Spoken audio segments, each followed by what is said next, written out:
कोटा जिले के रामगंज मंडी इलाके में जुल्मी के सरकारी स्कूल में बाहर जाम लगाकर हंगामा करने का मामला सामने आया है।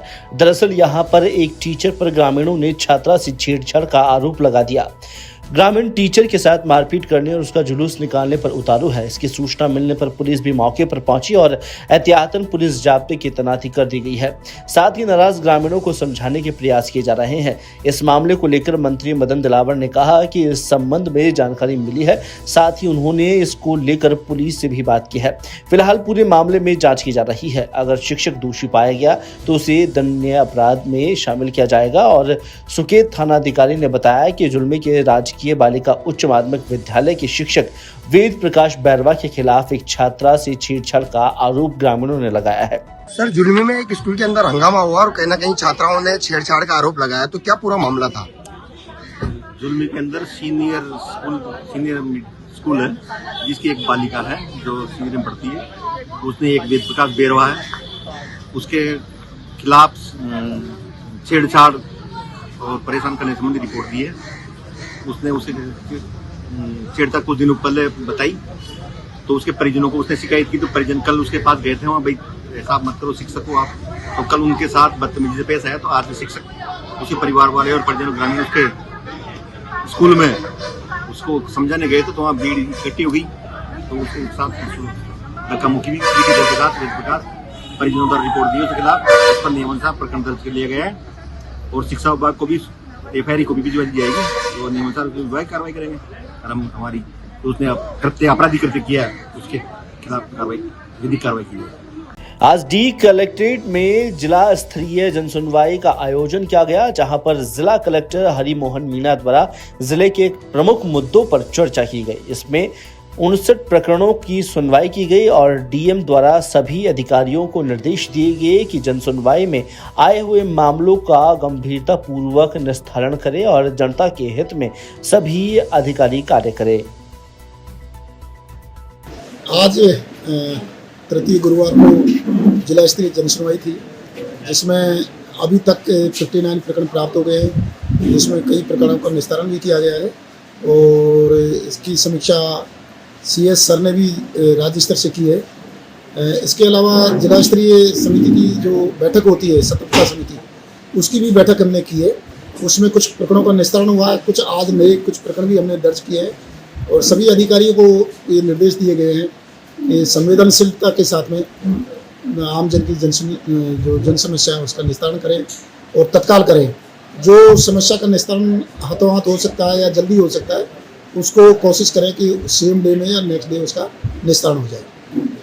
सनातन धर्म में अनंत चतुर्दशी के बाद शुक्ल पूर्णिमा के श्राद्ध पक्ष प्रारंभ हो गए हैं। अश्विन कृष्ण अमावस्या तक चलेंगे और जालोर जिले भर में 36 कौम द्वारा श्राद्ध पक्ष का श्रद्धा से मनाए जा रहे हैं। श्राद्ध पक्ष के प्रत्येक परिवार अपने परिवार की दिवंगत आत्माओं को तर्पण कराते हैं और श्राद्ध पक्ष में 16 दिवसीय कार्यक्रम में, जिसमें तिथि उसके परिवार में अगर किसी व्यक्ति की मृत्यु हुई है तो उस तिथि के दिन दिव्यंगत आत्मा के नाम पर परिवार द्वारा ब्राह्मण भोज कराया जाता है। ब्राह्मणों के द्वारा दिव्यंगत आत्मा को मंत्रोच्चारण से तर्पण किया जाता है और इसके बाद पूर्वजों को उसे दिन परिवार द्वारा श्रद्धा से श्राद्ध मनाए जाते हैं, जिसका पूरा कार्यक्रम रखा गया है।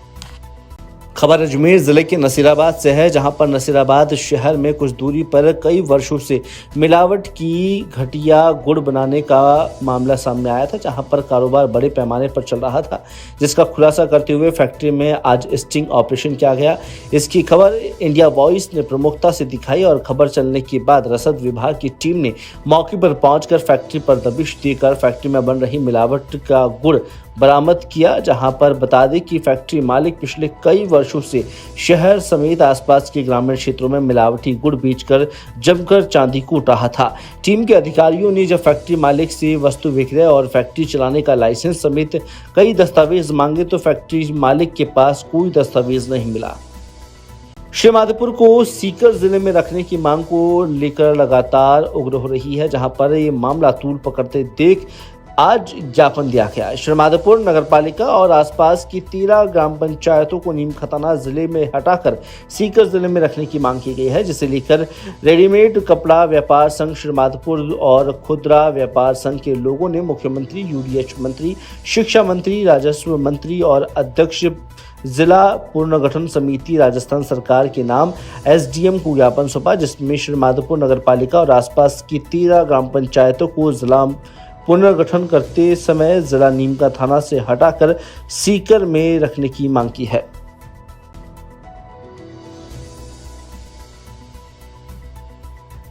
बकानी पुलिस ने लूट में फरार आरोपी को बरखेड़ा गांव से डिटेन कर मध्य प्रदेश की राजगढ़ क्षेत्र की कलीपीठ पुलिस को सुपुर्द किया है। बता दें कि बकानी क्षेत्र में लगभग 3 माह पूर्व एक लूट की वारदात घटित हुई थी, जिसकी कलीपीठ पुलिस लगातार आरोपियों की तलाश में जुटी हुई थी, जिसकी सूचना पर थानाधिकारी रामेश्वर प्रसाद मीणा को जानकारी मिली कि आरोपी रानी कोटला में है और इस पर पुलिस अधिकारी ने टीम को तुरंत मौके पर पहुंचाया और आरोपी लकी राव उर्फ दिलीप गुर्जर को डिटेन कर मध्य प्रदेश पुलिस को सौंप दिया।